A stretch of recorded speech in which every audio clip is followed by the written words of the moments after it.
వాడు ఏదో అన్నాడు, వీడేదో అన్నాడు, ఎవడు ఏది అనకుండా ఎలా ఉంటారండి? నువ్వు పట్టించుకోకు, వదిలేయి. వాడు అంటే అన్నయ్య, నువ్వెందుకు పట్టించుకోవాలి? నువ్వు కాదని నీకు తెలుసు, నువ్వు చేయలేదని నీకు తెలుసు, వాడు అన్నయ్య.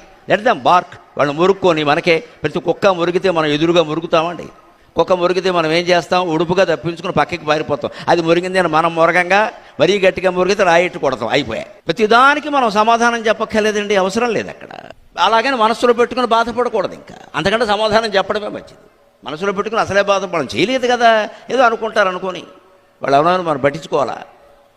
ఈ స్థితి రావాలంటే మట్టిలో ఆడాలి, బురద నీళ్లలో ఆడాలి. పూర్వం ఆడించేవాళ్ళు, గేదె మీద ఈత కొట్టించేవాళ్ళు, వెళ్ళరా అని చెప్పేవాళ్ళు. నేరేడుకాయలు కొనమంటే కొనేవాళ్ళు కాదు, చెట్టు ఎక్కి కోసుకో అనేవాళ్ళు. నేరేడు చెట్టు ఎక్కి కోసుకునేవాళ్ళం ఆషాఢ మాసంలో. కాలు విరిగితే విరుగుతుంది, 3 వారాలు రెస్ట్, దానికేముంది బడి మానేయచ్చు. ఈ సాహసాలన్నీ చేపట్టే తర్వాత జీవితంలో, ఉద్యోగంలో కానీ సంసారంలో కానీ ఎన్ని ఇబ్బందులు వచ్చినా ఎదుర్కొన్నారండి. ఈ సాహసాలు మనం పిల్లలకు అలవాటు చేయాలి.